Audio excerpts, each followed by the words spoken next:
दोस्तों, जब भी भारत में इंजीनियरिंग के कारनामों की बात आती है तो उसमें हावड़ा ब्रिज का नाम ना आए ऐसा हो ही नहीं सकता। आपको बता दें कि इस ब्रिज से साल 2005 में MV मणि नामक एक मालवाहक जहाज इसमें टकरा गया था, फिर भी इसे खरोच तक नहीं आई। क्या आपको पता है इस ब्रिज की सबसे बड़ी खासियत है कि इस ब्रिज को बनाने में 26,500 टन स्टील का इस्तेमाल किया गया है। इसमें से 23,500 टन स्टील की सप्लाई टाटा स्टील ने की थी। तैयार होने के बाद ये दुनिया में अपनी तरह का तीसरा सबसे लंबा ब्रिज था। पूरा ब्रिज नदी के दोनों किनारे पर बने 280 फीट ऊंचे 2 पायों पर टिका है। इसके दोनों पायों के बीच की दूरी 1,500 फीट है। नदी में कहीं कोई पिलर नहीं है। अब यहाँ सोचने वाली बात यह है कि जिस ब्रिज में नट बोल्ट इत्यादि का इस्तेमाल ही नहीं किया गया और न ही बीच में सपोर्ट के लिए कोई पिलर दिया गया, आखिर वो कैसे इतने वर्षों से टिका हुआ है? कैसे वो रोजाना हजारों टन भार सहन करता है? कैसे प्रकृति की मार झेलता है? कई आपदाओं में भी ये मजबूती के साथ टिका रहता है। आखिर क्या है इसके पीछे का रहस्य जो आज भी ये एक विशाल चट्टान की तरह खड़ा हुआ है? सभी सवालों के जवाब आज की हमारी इस वीडियो में हम आपको देने वाले हैं, तो बस बने रहिए आप हमारे साथ वीडियो के एंड तक। दोस्तों, आपने इतिहास में बंगाल के बारे में जरूर पढ़ा या सुना होगा। बंगाल भारत का सबसे समृद्ध राज्य माना जाता था। जो भी राजा बंगाल पर राज कर लेता था, लगभग उसका वर्चस्व पूरे भारत पर होता था। तभी तो अंग्रेजों ने सबसे पहले बंगाल पर अपना नियंत्रण किया।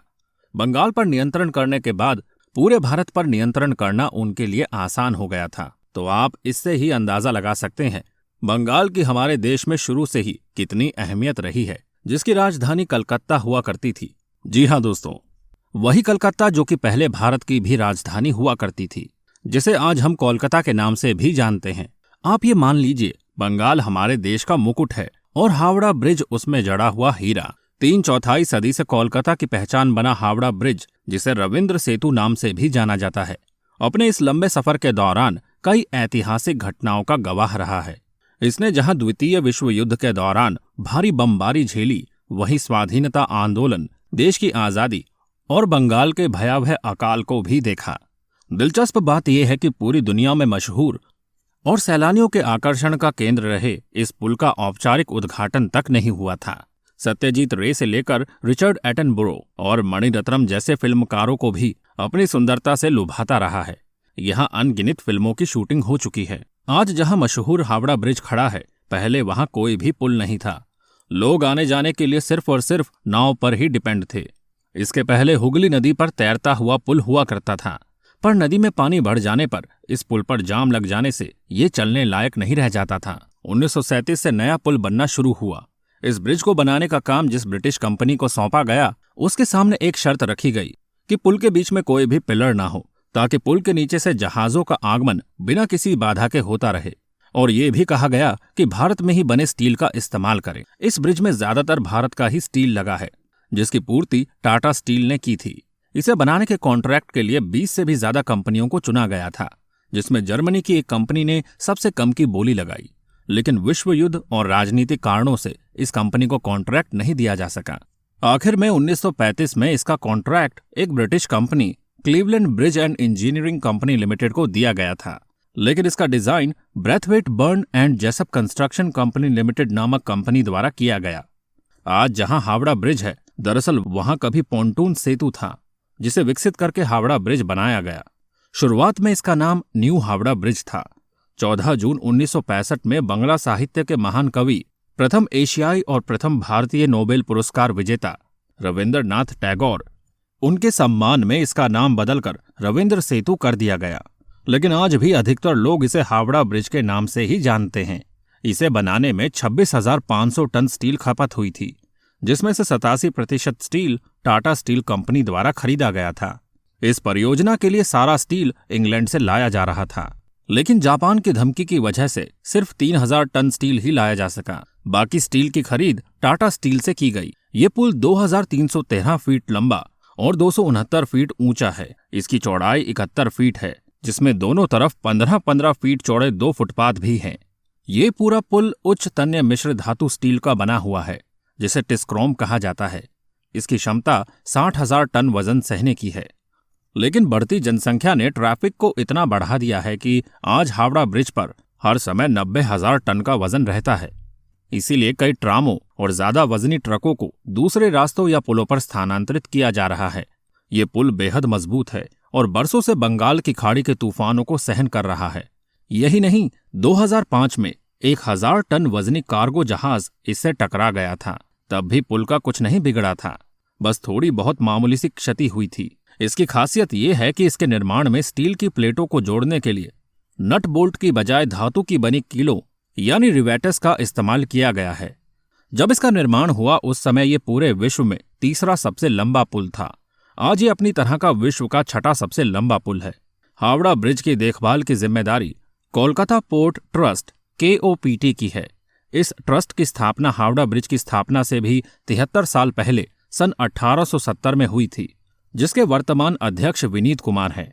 पोर्ट ट्रस्ट को वर्ष 2011 के दौरान एक अजीब समस्या से जूझना पड़ा था। जब बोर्ड के सामने ये जानकारी आई थी कि तंबाकू थूकने की वजह से ब्रिज के पायों की मोटाई कम हो रही है, तब स्टील के पायों को नीचे से फाइबर ग्लास से ढकने पर लगभग 20 लाख रुपए खर्च हुए थे। ऐतिहासिक और खास मौकों पर ब्रिज को LED लाइट की मदद से सजाए जाने की योजना भी प्रस्तावित है, ताकि ये ब्रिज एक नए रंग में नजर आए। पूरे ब्रिज का प्रारूप यानी कि डिजाइन रेंडल, पामर और फाइव के द्वारा किया गया था। अनुमान यह है कि इस बड़े पुल के निर्माण की राशि 333 करोड़ रुपए थी। ये पुल 79 साल पुराना है। इसे बनने में लगभग 6 साल लगे। 3 फरवरी 1943 में इसका इस्तेमाल शुरू हुआ, जो आज तक जारी है। कोलकाता में आज से करीब 70 साल पहले निर्मित हावड़ा ब्रिज ये दुनिया के बहुत से बेहतरीन पुलों में से एक है। उसी के साथ ये अविश्वसनीय पुल इंजीनियरिंग का एक चमत्कार है। अब आइए जानते हैं हावड़ा ब्रिज के उन तथ्यों के बारे में जो काफी दिलचस्प है तथा अविश्वसनीय भी है। एक मान्यता के अनुसार हावड़ा ब्रिज के इंजीनियर ने कहा था कि ये पुल 12 बजे नष्ट होगा। हालांकि उन्होंने तारीख या AM PM नहीं बताया था, इसीलिए हर दिन के दोपहर के 12 बजे और रात के 12 बजे इस पुल को बंद कर दिया जाता है। हालांकि ये बात पूरी तरह गलत है। इंजीनियरों का कहना है कि हावड़ा ब्रिज के खंभों को अब जंग लगने लगा है और इस जंग की वजह है पान। इस पुल से रोजाना लाखों लोग पान चबाते हुए गुजरते हैं और थूकते हुए निकल जाते हैं। इंजीनियर बताते हैं कि जिन खंभों पर पुल टिका है उनमें से कुछ के आधार की मोटाई तो पिछले 3 साल में आधी रह गई है। 2006 की शुरुआत में इसकी मरम्मत करवाई गई थी, जिसमें 8 टन स्टील की खपत हुई थी। इस पूरी प्रक्रिया में 50 लाख रुपए खर्च हुए थे। ये उम्दा अभियांत्रिकी इंजीनियरिंग की बेहतरीन मिसाल है, क्योंकि इतने बड़े इस ब्रिज में एक भी नटबोल्ट नहीं है। इसमें धातुओं को झलाई, रिवेटिंग, वेल्डिंग प्रक्रिया द्वारा जोड़ा गया है। इस पूरे ब्रिज को पेंट करने के लिए 26,500 लीटर पेंट की खपत होती है, जिसमें लगभग 65 लाख रुपए खर्च होते हैं। पक्षियों द्वारा हावड़ा ब्रिज पर की जाने वाली गंदगी से कोलकाता पोर्ट ट्रस्ट काफी परेशान है, क्योंकि इससे ब्रिज की रासायनिक क्षति हो रही है। इसीलिए ट्रस्ट हर साल ब्रिज से पक्षियों की गंदगी हटाने के लिए 5 लाख का कॉन्ट्रैक्ट देता है। हावड़ा ब्रिज पर हर रोज 1 लाख से भी ज्यादा गाड़ियां गुजरती है और 5 लाख पैदल यात्री इस पर चलते हैं। वर्तमान में ये संख्या इससे भी ज्यादा है। 2000 फीट से भी अधिक लंबे इस पुल में सिर्फ 2 ही स्तंभ सपोर्ट के लिए हैं, जिनके बीच की लंबाई 1500 फीट है। भारत में ये अपनी तरह का एकमात्र बाहुधरण कैंटिलीवर ब्रिज है। गर्मियों के दिनों में इसकी लंबाई करीब 3 फीट तक बढ़ जाती है, क्योंकि अधिक तापमान में धातु यानी कि स्टील पिघलती और फैलती है। माना जाता है कि हावड़ा ब्रिज की कोई चाबी थी जिसे ब्रिटिश कंपनी ने भारत को नहीं दिया। पुराने जमाने में इस चाबी से ब्रिज को बड़े समुद्री जहाजों के लिए 2 भागों में खोला जाता था, लेकिन इन बातों का कोई प्रमाण नहीं है। चलिए दोस्तों, आज की इस वीडियो में बस इतना ही। अगर आपको हमारी वीडियो पसंद आई है तो इसे लाइक करें और ऐसे ही इंटरेस्टिंग वीडियोस देखने के लिए हमारे चैनल को सब्सक्राइब भी कर लीजिए।